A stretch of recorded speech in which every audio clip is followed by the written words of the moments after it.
Ladies and gentlemen, welcome back to Timeless Sagas, where history comes alive, and the present and past collide in the most entertaining way possible.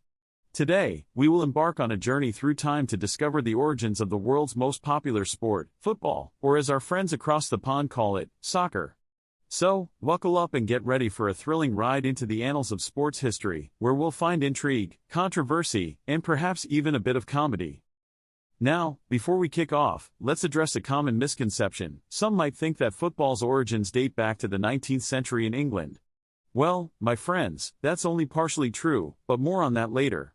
You see, the history of football, like any excellent story, has many twists and turns, and its roots go far deeper than you might think.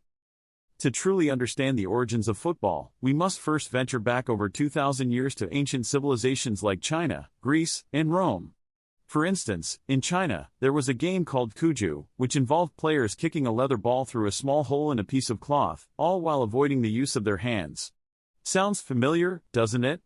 Meanwhile, the Greeks and Romans played a similar game called Episkairos and Harpastum, respectively. Though these games might not have been exactly the same as the football we know and love today, they're proof that the ancient world was already infatuated with the idea of kicking a ball around for fun. As time marched on, various forms of football continued to evolve throughout medieval Europe. In England, for example, a chaotic and sometimes violent version of the game called mob football emerged. Mob football was essentially a free-for-all, with entire villages participating in matches that could last for days. The objective of the game was simple: to get the ball to the opposing village by any means necessary, and I mean any means.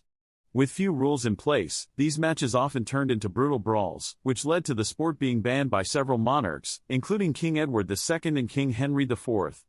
Talk about a royal disapproval. Now, if you thought mob football was wild, let me introduce you to its Italian cousin, Calcio Fiorentino. This 16th century game was even more violent, combining elements of football, rugby, and wrestling. It was played between rival neighborhoods in Florence and was so rough that players often left the field with broken bones or worse. And you thought modern football rivalries were intense. Fast forward to the early 19th century, when various forms of football continued to be played in schools and universities across Britain. However, the lack of standardized rules led to constant disputes and confusion. You see, some versions of the game allowed the use of hands, while others didn't. Some were more focused on kicking, while others involved grappling and tackling. It was a veritable potpourri of football variations, and this simply wouldn't do. Enter the Cambridge Rules, created in 1848 by a group of university students who sought to establish a common set of rules for the game. While this was a step in the right direction, it wasn't until October 26, 1863, when the real game changer happened. On that fateful day, representatives from 11 London clubs and schools gathered at the Freemasons' Tavern to form the Football Association, or the FA.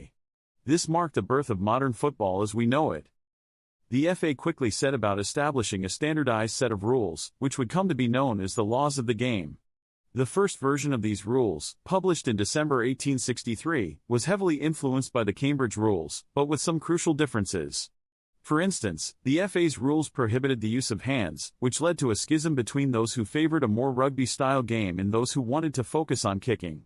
This division ultimately resulted in the creation of two distinct sports, rugby football and association football, but that's a story for another day. As the years went by, the FA's influence grew, and the laws of the game were gradually adopted by other clubs and countries. By the late 19th century, football had spread across the British Empire and beyond, reaching countries like Argentina, Germany, and Italy. The first international match took place in 1872 between England and Scotland, and it wasn't long before other nations began forming their own football associations. In the early 20th century, the need for a global governing body became apparent, and thus, FIFA, the Fédération Internationale de Football Association, was founded in 1904. FIFA's mission was to oversee international competition and ensure adherence to the laws of the game, which by this point had evolved into a more recognizable form of modern football. In 1930, FIFA organized the first-ever World Cup in Uruguay, bringing together 13 teams from around the world to compete for ultimate football glory. The tournament was a resounding success and has since grown into the most-watched sporting event in the world, with billions of fans tuning in every 4 years to witness history in the making. And there you have it, folks. From ancient civilizations to medieval mayhem, and from the hallowed halls of Cambridge to the global stage of the World Cup, football has captured the hearts and minds of countless generations. Today, it's more than just a sport, it's a universal language that transcends borders and unites people from all walks of life. That's all for today's episode of Timeless Sagas, where we've explored the thrilling and tumultuous history of football. I hope you've enjoyed this journey as much as I have, and remember, whether you call it football, soccer, or something else entirely, the beautiful game has a rich and fascinating past that's well worth celebrating. So, the next time you're kicking a ball around with friends or cheering on your favorite team, spare a thought for the incredible story behind the world's most popular sport. Thanks for watching, and until next time, keep exploring the timeless sagas of history.